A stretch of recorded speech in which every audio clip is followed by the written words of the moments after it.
Well, g'day, Starlo here, and I'm out at sea on a not very pleasant day. It's not quite what was forecast. Blowing a little bit harder than I would have liked. Quite lumpy out here, and it's been raining on and off. I'm already wet from cruising down the coast to my chosen spot. But anyway, I'm pretty keen to catch some fish. We haven't had a feed of fresh fish at home for a week or two now, so it'd be really nice if I can catch some.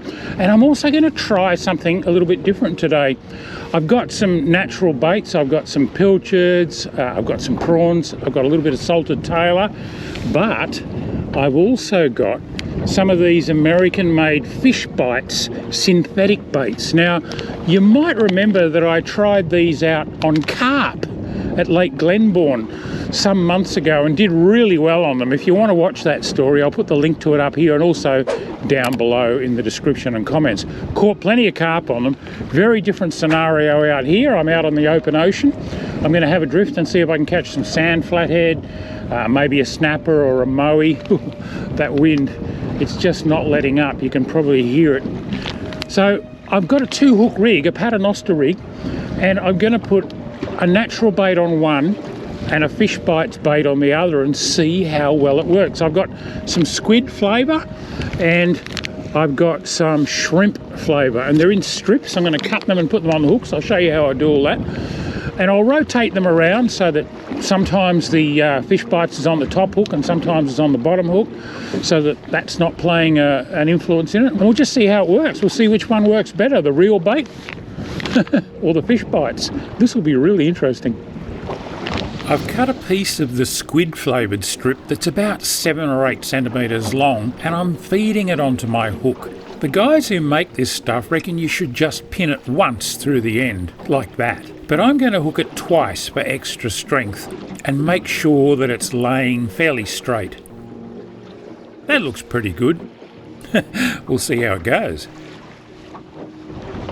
My half pilchard is going on exactly the same size and pattern of hook. Again, I spear it twice, making sure to go through the backbone at least once. And then, very importantly, I take a half hitch around the tail of the bait with my leader, making sure the hitch is only around the bait, not the hook shank. This really helps keep it on, which is important when I'm fishing in close to 50 metres of water. Alright, so I'm sending the rig down. We're drifting reasonably quickly in this breeze, which is why I went for quite a large sinker. It still takes a little while for the rig to reach the seabed, and when it does, I engage the reel and wait.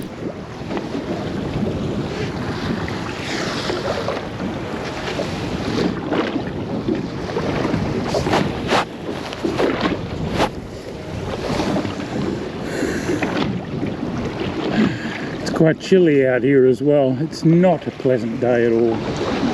There's a bite, and yep, there's a fish, I think. Not real big. Didn't take too long to get a bite. Certainly nothing very spectacular, but it'll be really interesting to see whether it's on the pilly or the Fishbites. It seems to take even longer coming up than going down. And it's on the Fishbites. There you go, sand flathead, and he'll be legal as well. And he is on the Fishbites. Now, I did put that on the bottom. When I'm ready to rebait, I'll put it on the top hook, just in case that's making a difference. But look at that. The pilly's untouched. Doesn't seem to be any bite marks on it or anything, so wow.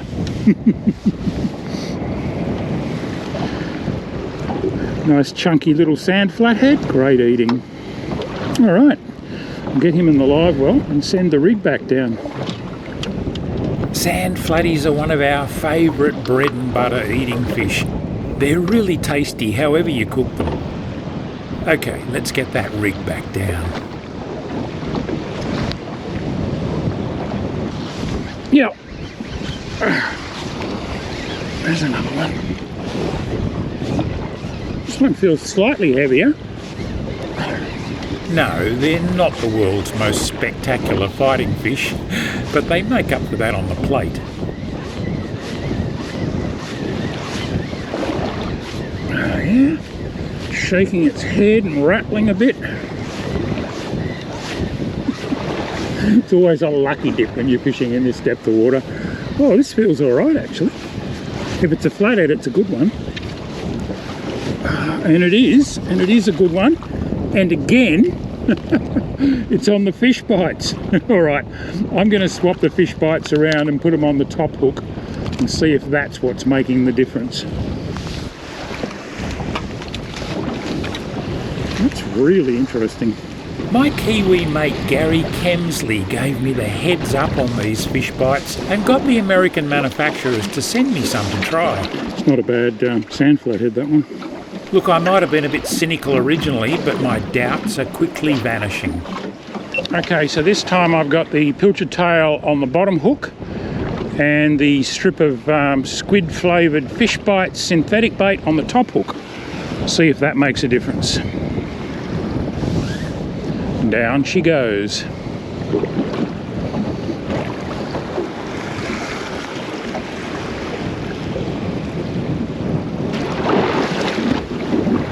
Ooh, those sea conditions aren't improving. All right, we're on the bottom. It's 51 metres deep here. We've drifted slightly deeper. Oh, bites straight away. Ooh, didn't get him. Still biting.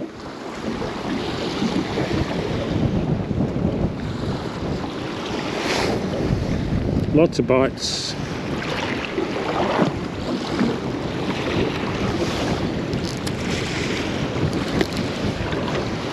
Oh, good bite.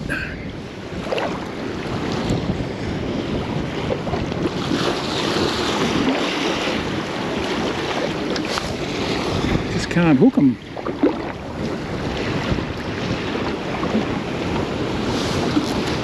Let out a little more line just to stay in contact with the bottom. Got him. Oh, pretty small.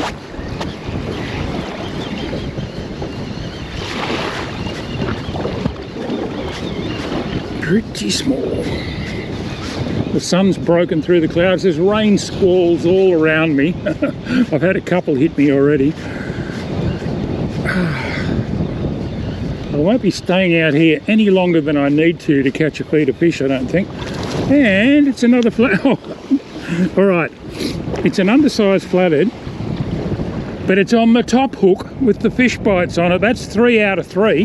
The pilchard's gone, so some of those bites were definitely on the pilchard.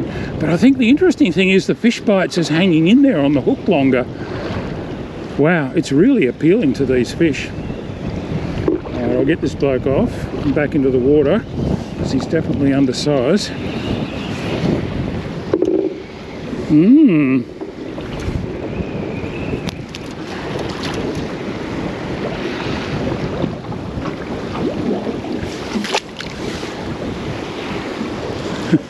It's pretty tough stuff. That's 3 fish and it's still in really good nick. It's softened up a bit because it does begin to dissolve in the water, but it's actually got a mesh matrix in the middle of it that helps it hold onto the hook, and it's pretty tough.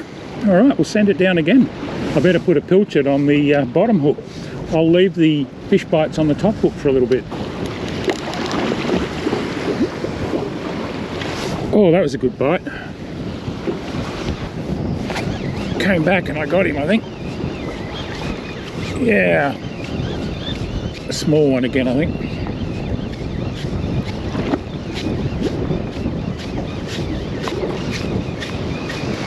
Might be legal. There's a little bit of weight there. Oh yeah, kicking and carrying on now. Aha, the first one on the natural bait. It's taken the pilly on the bottom. It looks like a tiger flathead. It is.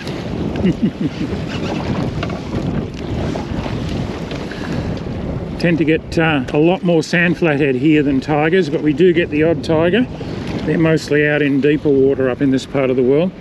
A little bit more cylindrical in the body shape, really good meat yield off them, good thick fillets, and I have a hunch they might be the tastiest of all the flathead. I've compared them side by side with sand flathead and dusky flathead, and I really like the tigers.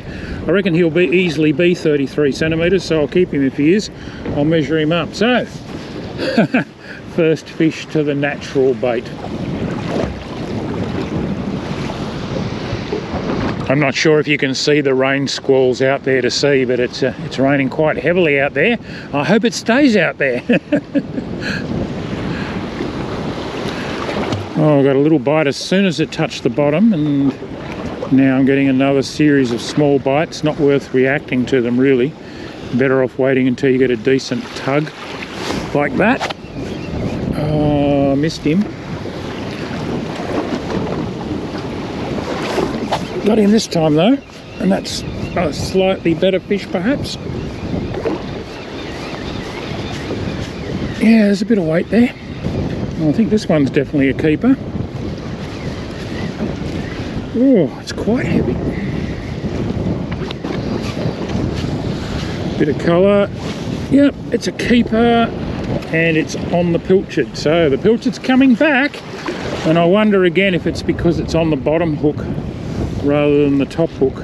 So I might swap them back around shortly.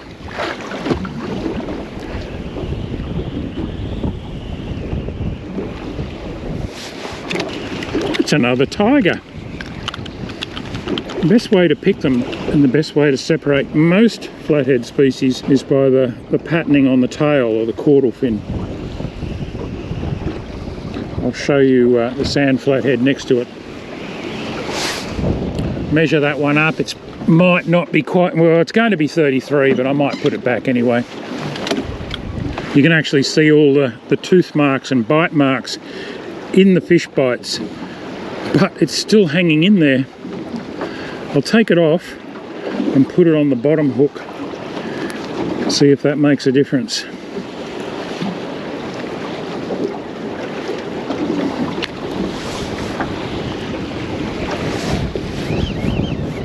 Yeah.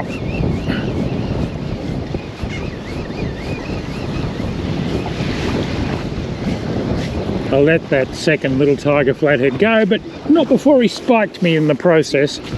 Spike just barely touched my finger. It doesn't really hurt, but it's bleeding quite a bit.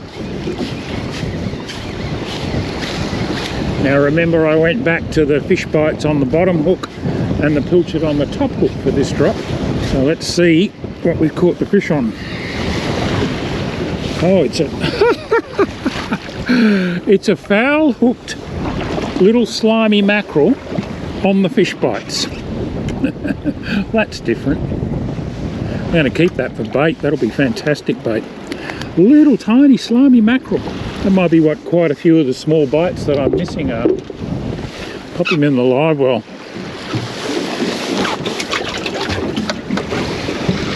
So you can see what happens here as the bait softens up. It's starting to reveal that mesh matrix in the middle of it that helps keep it on the hook. But the whole thing's biodegradable. I'm just going to top that up with another piece, and all I'm doing is pinning it once now. I started off putting it through a couple of times, but I found that it's so strong you don't need to. So I'm just going to put it on like that, see how that goes. There's not long to wait for bites either.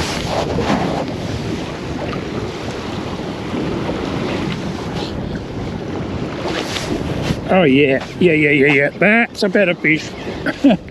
Oh yeah. Wow. That's got some weight.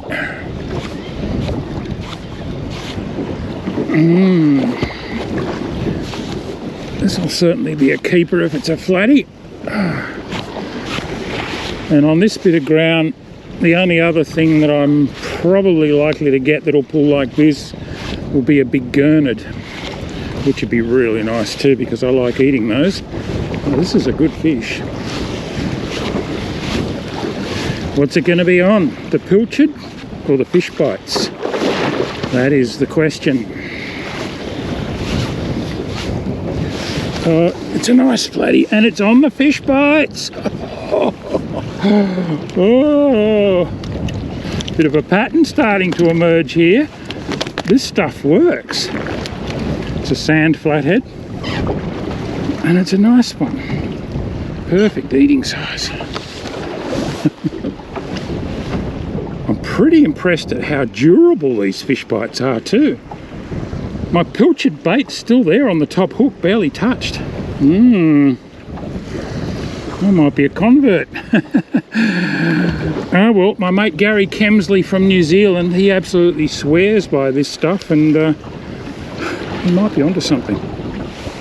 Another keeper. Dinner's looking good. Better than that sea anyway.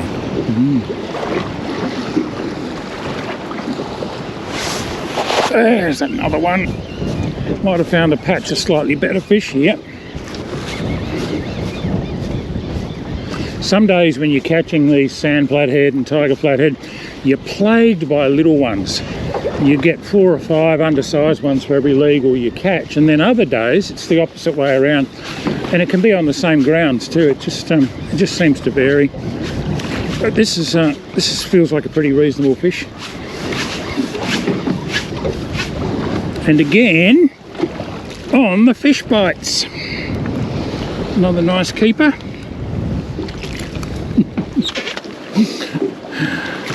Sorry about all the spray on the lens. It's all happening out here.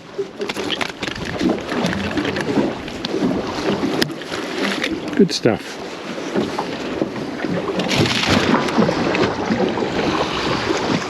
You just have to put up with the water droplets, I'm afraid.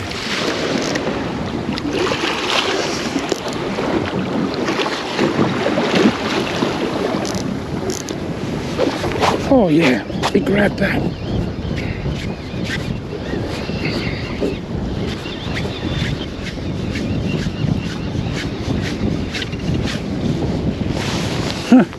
Fish bites again, another keeper. I better move the fish bites back to the top hook and see if that's making the difference. Pilchard's gone.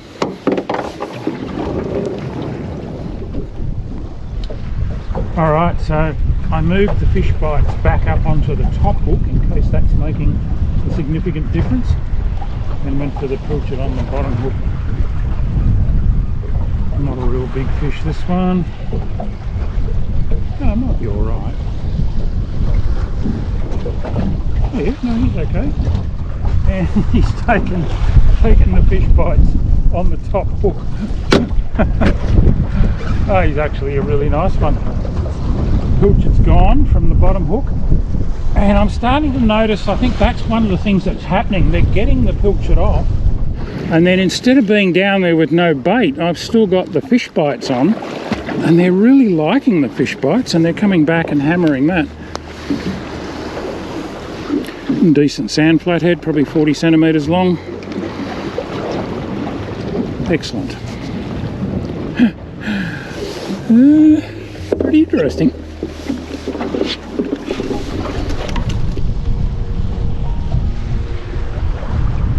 Alright, something different this time. I'm trying a prawn on the bottom hook, peeled prawn, and the fish bites on the top hook.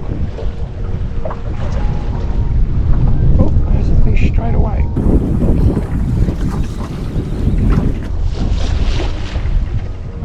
And by now you probably won't be too surprised to see what it's taken. Look, one short trial like this is far from conclusive, but put it this way, I won't be heading out to drift for sand flatties without some fish bites on board in future. It's just too effective. I was really keen to continue this test and to try for a snapper, but the weather was getting nastier by the minute, and I didn't like the look of that storm cell, so I pulled the pin early and headed for home. Look, this stuff's not available in Australia yet, but I reckon that might change. Let me know in the comments if you'd like to see if I can organise getting some sent over. It definitely has a place, I reckon. And make sure you watch these other 2 videos on catching flatties offshore. I'm off to clean my catch. So until next time, tight lines.